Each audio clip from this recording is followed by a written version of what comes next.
ठीक आहे, त्याला सरकारने क्लीन चिट देईल, आपण नाही देईल ना सरकार. बघू आपल्या संयम आहे तो, आपलं सगळं धडक असतं. घरात राहतो आपण, घरात राहतो आपण. आता ते जर त्यांचं स्वैर आहे ते स्वैराला न्याय वेळ आहे त्यांच्याकडे. मग आता त्याला परवानगी दिली. मी आहे बाबा, सगळ्या स्वैराला परवानगी द्यायचं जवळपास. राज्यातल्या सगळ्या स्वैराला परवानगी द्यायची. ते सोशल मीडियात बोलते, मीडियात पण बोलते. त्यांनी त्याचं सरकार आहे ना शेवटी. ते स्वैराला आपण ताण देत नाही, आपल्या संस्कार चांगले नाही. स्वैर आहेतच किती, ते त्याच्या डोक्यात नाही. सत्ताच्या डोक्यात आहे जास्त. सत्ता खूप डोक्यात घुसलेली, खूप हवा घुसलेली. सत्ता आली आली आली, हवा घुसली. त्या दिवशी आता हे होईल, त्या दिवशी याला जबाबदार तेच राहणार आहे. तुम्ही जर हे 100-200 आरोपी नाही केले आणि तुम्ही जर केले तर हे लोक खुश होणार आणि नायनाट बी होणार ते गुंडगिरी. तुम्ही नाही केलं, हे आरोपी न पकडणं हे होणार आहे. आता इथे मीडिया पुढे बोलायच्या गोष्टी नाही, पण आता इथं आंतरवली त्यांनी सारखंच आंतरवलीत बी असायची. मीडिया समोरच काय आवडून घे काही नाही, तसं जातात मस्त जोग मध्ये समोर. त्यामुळे बघू करतेत का कशी. नाही काय आपण बोलतो ते त्यांनी का, त्यांचं काम आहे ते. त्यांनी आपण जे बोललोत का त्याचं अंमलबजावणी करायचं काम आहे. आम्ही बोलतोय ते, आणि मी कुठे बी बोलतो, इथंच नाही. गाव करायचं काय मग. मी माझं मत आहे, माझं मत आहे, आणि माझं कायम उघड तर मत राहणार आणि कायम राहणार. ते सरकारच नाही, फिरकारच नाही, तिकडे कोणी असून ते. चल मी आहे तसाच. मला न्याय नाही मिळाला ना, मी नाही सहन करा.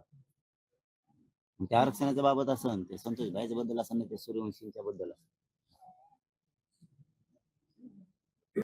कारण ते काय म्हणते, ते ताकाला जायचं काहीतरी आहे ना. ते खेळ आपल्या पैसे जमतच नाही. काम केलंच कितीच करणार. आरोपी सोडायला लागलात मोकळे, इकडं कुटुंबावर लक्ष द्यायला तयार नाहीत. आज किती दिवस झाले, 5-6 दिवस झाले. त्यांनी घोषणा केली का मेल्यावर येतो का, मेल्यावर येतो काय सरकार फिर का. भाऊचे भाऊ मारला, आता गाव मारायचंय काय करायचं आमच्या बाकीच्या समाजाचं जगून तरी. मग असे खूनच बघायचे का आम्ही नुसते, आणि गुंडच बघायचे, यांच्या बंदुकी बघायचे, यांच्या गाड्या बघायच्या, येणे घातल्या चटणी बघायची. यासाठी जन्म घेतला काय मग आम्ही. आता इथं उद्या गाव उपोषणाला बसणार आणि गाव मारणार अर्ध्याच्या पुढे. हे रक्त आहे का मग आमच्या स्वराज्यातलं. आता याला जर सरकारला आरोपीच अटक करायचे नाहीत, शिड्यार काढायचे नाहीत, कुटुंबाला सांगायचं नाही, आम्ही तरी संयम किती दिवस करायचा. आमचे पाय किती दिवस बांधून ठेवणार आहेत. सगळा समाज मरून देतो म्हणून नीतिगिरी करायचं काय आम्हाला. भाषण ठोकायची नीतिगिरीत आपण नाही मोडत बा. आपल्याला ते समाजावर झालेला अन्याय आहे ना, आणि चल त्याला आनंद कसा मिळेल, न्याय कसं मिळेल, याच्यासाठी आपला जन्म आहे. भाषण ठोसणं ठोकायला नाही. नुसतेच भाषण ठोकायचं, मी याव करीन त्याव करीन, सगळे माणसं लागले मारायला. काय करतो आपलं तर रोखठोक आहे. जवळ सहन होतं तोवर सहन करणार आहेत, आणि राज्यातले मराठी बी जवळ सहन करायचं तोवर करणार. एकदा वातावरण ढवळ त्याला सरकार जबाबदार. तुम्ही आरोपी धरीत नाही, आरोपी धरल्यावर कशाला वातावरण बिघडत. राज्यात तुम्हालाच बिघडायचं वातावरण, दुसऱ्याला नाही बिघडायचं कोणाला. 2 महिने झाले आरडत राहू ते कुटुंब, याला अटक करा, त्याचा सीडीआर काढा, हे करा, अमुक करा, तुम्ही काहीच काढत नाही.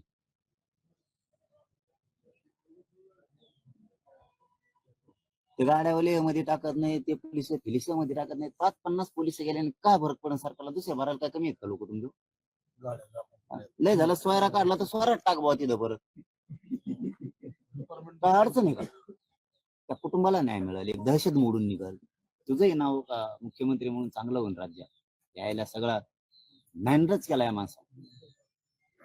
असा मुख्यमंत्री पाहिजे असं म्हणायला लावायला पाहिजे लोकांना.